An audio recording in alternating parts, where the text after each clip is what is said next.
इस रैली में, इस सभा में सुप्रिया सुले, राष्ट्रवादी कांग्रेस शरद चंद्र पवार पार्टी की कार्यकारी अध्यक्ष भी इसमें शिरकत करने वाली है और उनका भी भाषण इस रैली में हो सकता है। कांग्रेस के नेताओं को भी इसका आमंत्रण दिया गया था, लेकिन लग रहा है कि कांग्रेस के नेता यहां पर नहीं पहुंचेंगे। लेकिन सुप्रिया सुले यहां पर आने वाली है, उनका भाषण भी यहां पर हो सकता है, वो भी इस रैली को संबोधित करेगी। ये जानकारी इस वक्त हमारे पास आ रही है और इसीलिए मिलिंद, जिस तरीके से बार बार हम देख रहे हैं यहां पर हर उंगली राजनीति की तरफ लेके जाती है और अगर हम पूरे घटनाक्रम पर नजर डालें तो बड़ा आश्चर्यकारक घटनाक्रम है कि महाराष्ट्र सरकार अचानक यह फैसला करता है कि हमें 3 भाषा का सूत्र लागू करना है। इस सूत्र में दरअसल यह फैसला होता है एकनाथ शिंदे की पार्टी के मंत्रालय की तरफ से, क्योंकि शिक्षा मंत्री एकनाथ शिंदे की पार्टी से हैं, उनके तरफ से यह फैसला लिया जाता है। उसके बाद इस पर राज ठाकरे और उद्धव ठाकरे दोनों इस पर सवाल उठाते हैं। उसके बाद महाराष्ट्र सरकार कहती है कि हम इन्हें समझाएंगे। राज ठाकरे को समझाने के लिए एकनाथ शिंदे के पार्टी के नेता जाते हैं, उनके मंत्री जाते हैं, उनको समझाने की कोशिश करते हैं।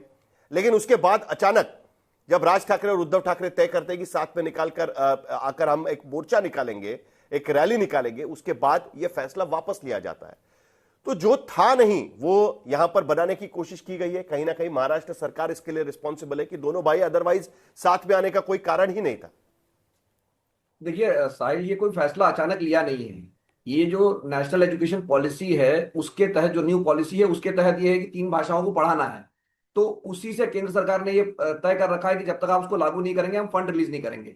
तो जब शायद ये लागू करने की बात हुई होगी तब इसकी राजनीतिक जो इम्प्लीकेशन है वो सोचे नहीं गए लेकिन होंगे। सुप्रीम कोर्ट ने तमिलनाडु के मामले में कह दिया था कि आप फंड इस तरीके से रोक नहीं सकते, तो वो बात तो वहां पर साफ हो गई थी। तो सरकार उसके वजह से ये फैसला लागू करी है, बड़ा आश्चर्यकारक है। देखिए, मुझे लगता है कि ये जो राज और उद्धव ठाकरे के साथ आने से बीजेपी को कोई नुकसान नहीं है। इसका अगर कोई लूजर होता है, इसका कोई नुकसान है तो वो है शिवसेना, जो शिंदे की शिवसेना है, जिसको अभी असली सेना माना जाता है, जिसको विधानसभा चुनाव में भी बहुत ही सफलता मिली है।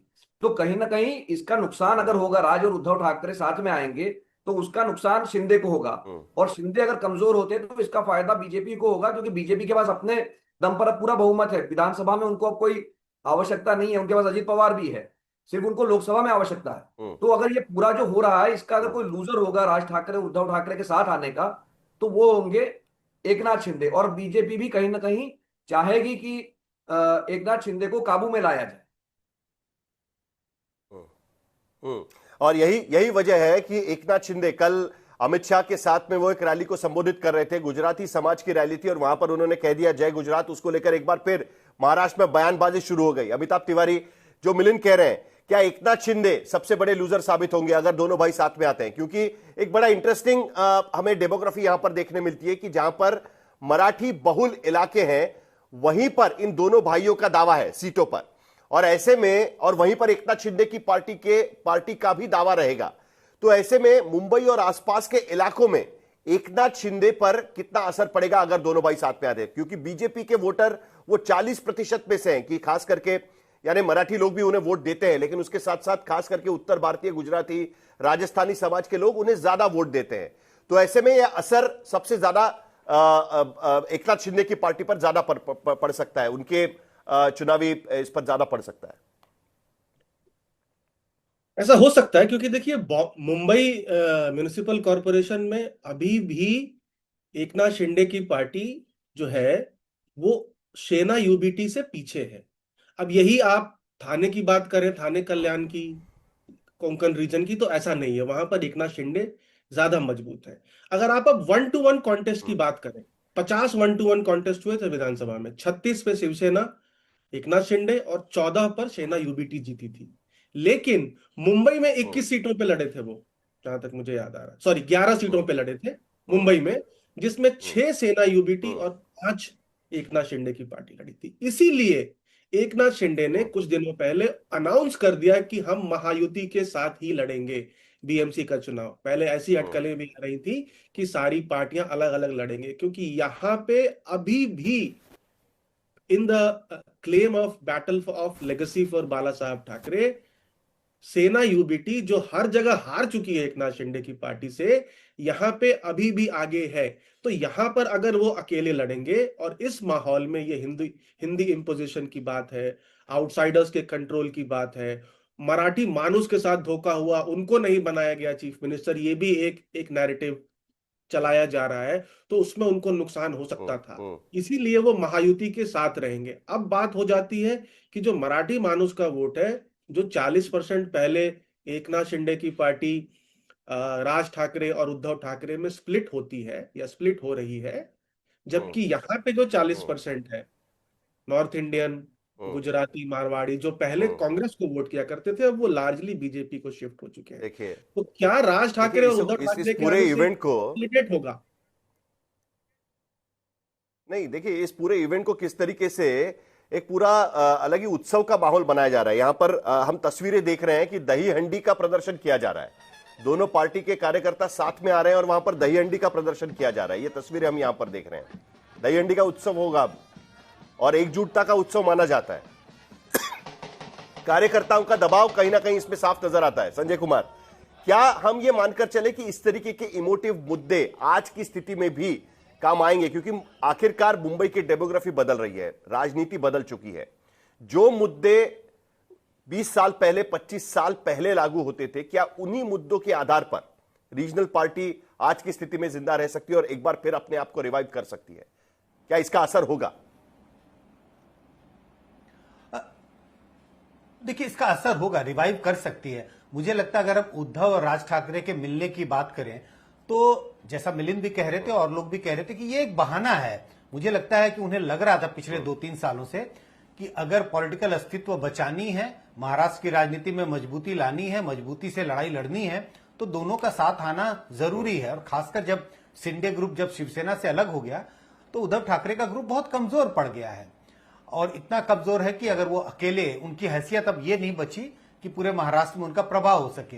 तो इस तरह के इमोटिव इश्यूज, ये जरूरी है कि इस तरह के इमोटिव इश्यूज जरूरी हैं रीजनल पार्टी के अस्तित्व के लिए। लेकिन अगर उन्हें चुनावी लड़ाई में मजबूती से आगे आना है, तो इन इमोटिव इश्यू से हट करके उन्हें अपना जो सपोर्ट बेस है उसे ब्रॉडन करना पड़ेगा। और ब्रॉडन करने के लिए आपको बहुत तरीके से दूसरे मुद्दों को भी उठाना पड़ेगा।